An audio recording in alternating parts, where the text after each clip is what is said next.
Hey, this is Max. I'm back with another CSR2 video. This time it's the Viper Snakeskin Edition GTC. Before we get into this car, I want to give a thanks out to all the subscribers who has subscribed to this channel and has been viewing my videos.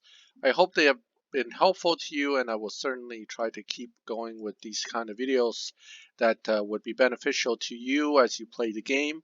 But again, I want to thank all the subscribers. I noticed I've hit over 1,000 subscribers over the weekend. So, back to the car. This is the second anniversary car for the Viper Snakeskin Edition given by Natural Motion to the newer players. It's almost supposed to be a gift. Natural Motion gave us each a free Dodge Viper to start the process. What they didn't do is they didn't set up the free Viper to have as many fusions as the actual 3-star Viper. So, if you only had the free Viper and nothing else, and you take a look at your car, you'll notice you only have 69 fusions.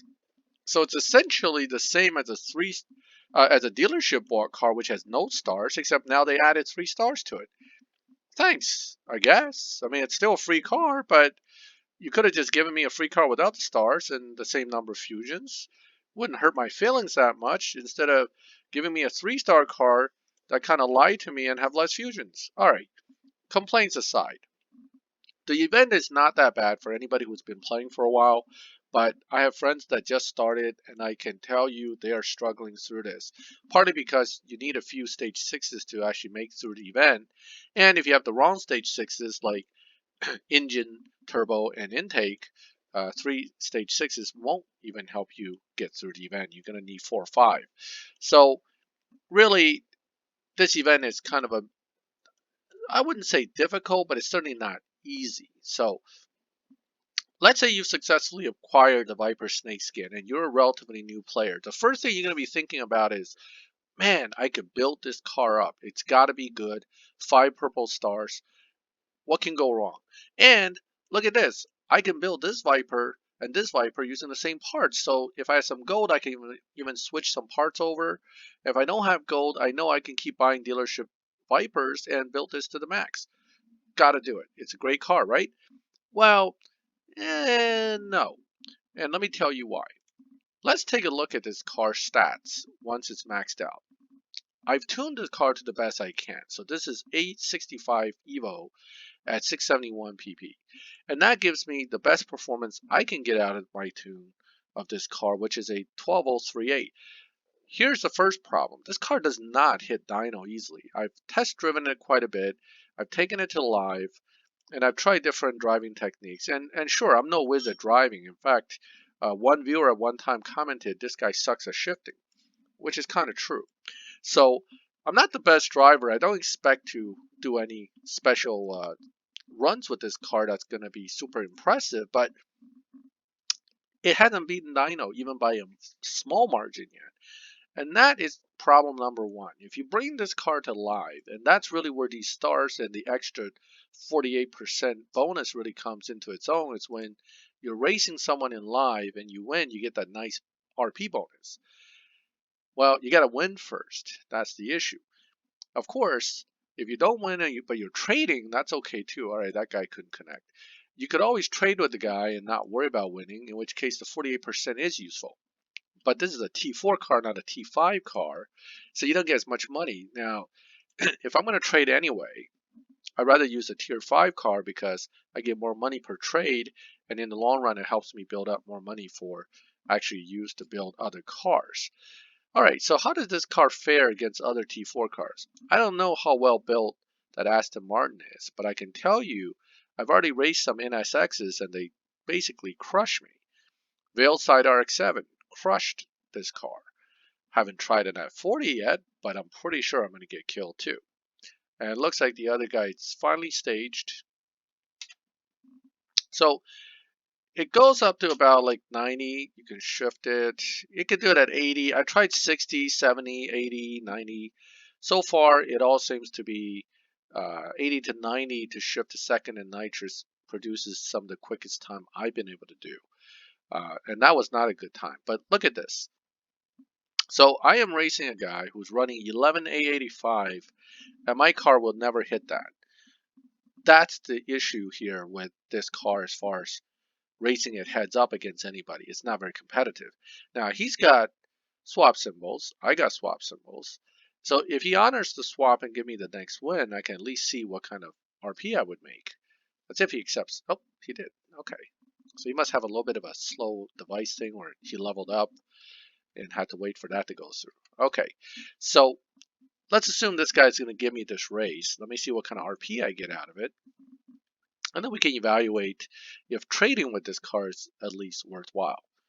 Now, he either had a really slow device or a really slow connection because that took a while for him to get here. Okay, so let's see how this fares this time. All right, so he's obviously not, is he giving it to me? Oh, I think he tried to slow down at the end. He did. So he gave me the race. Now it's 12.054 isn't bad, but that's about as good as I'm going to get. Now the RP isn't bad either, but 1,000 isn't that good. You really should be making about 1,300. That's where a good RP point would be at. And I think this is not going to connect, even though I waited until 11. Yeah, it disconnected. Because he's probably still on the screen where it's just loading. So it'll look like either I refused him or I disconnected or he just, oh, and he got bounced. That sucks. Sorry, man. I tried. All right. F40. Let's see how badly that car crushes us. So live racing, this car isn't that competitive. I'm not going to waste any more races after this one. I'm just going to move on to the next part of the topic for this car, which will be, is it going to be any good for Tempest? Well, not optimistic about that either, and I'll explain when we get back to the garage. All right, so again, let's do our best.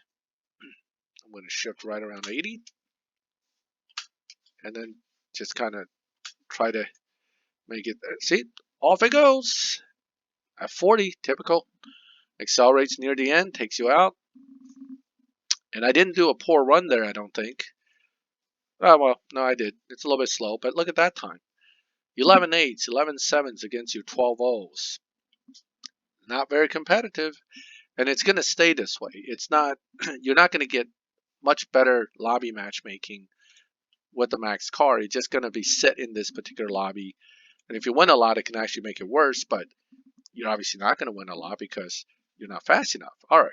So live racing, it's meh, probably no good. It's okay for trading, but it doesn't make the best RP yet either. So, you know, a T5 car with over 1,000 Evo, which are most T5 cars nowadays, can easily get 1,200, 1,300 per trade with less bonuses. So why would you use a car with more bonuses, makes less money, and loses, and makes less RP? That just doesn't make sense to me. So live racing is not going to be a good thing for this car. So let's take a look at Tempest targeting.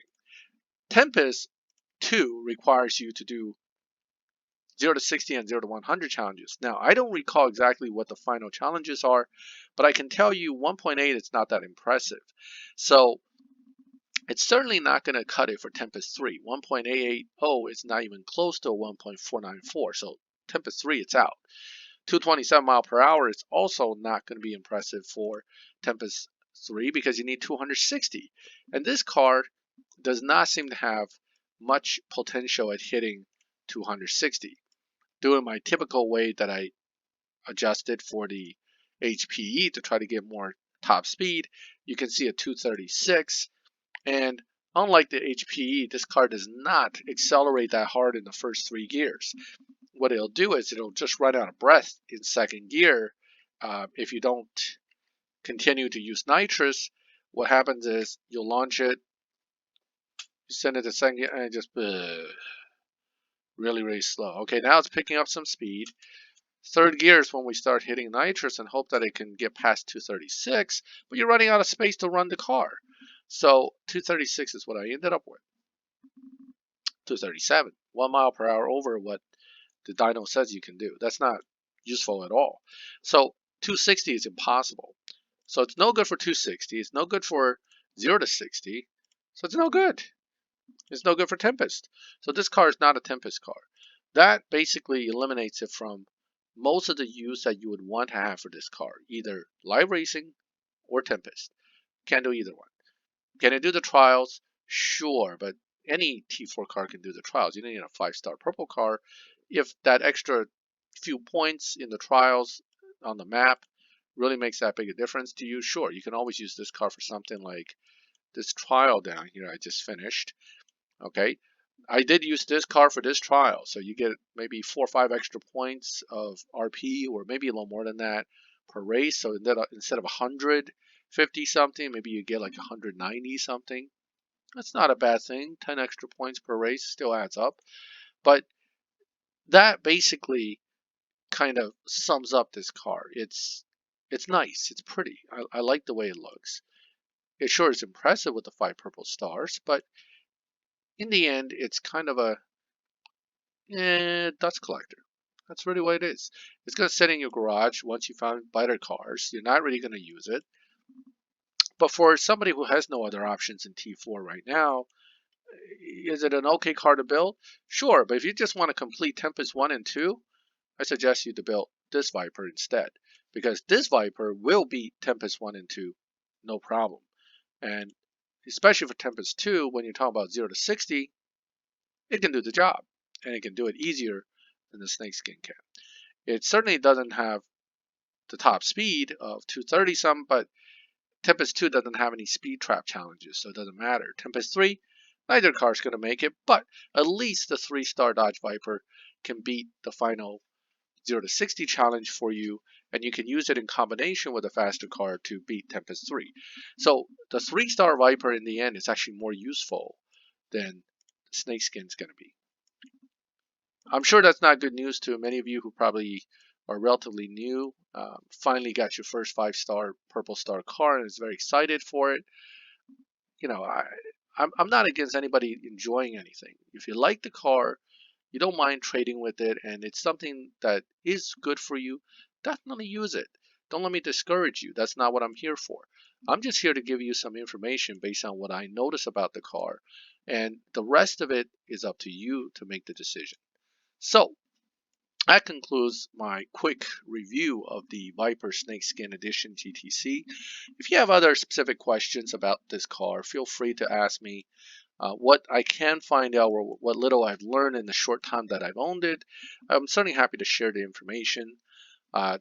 Feel free to comment if you have other views about this car, where you find some kind of niche use or a good way to use it or tune it for that matter. Do share. I'm sure other viewers would enjoy getting the information, and the information doesn't always have to come from me. Many times viewers have given me better information than what I gave out on my videos. Well, that concludes the review of the Viper Snakeskin. I thank you for watching. I would only ask that if you like the video, leave a like and subscribe to the channel so that when I make more videos, you'll get notifications.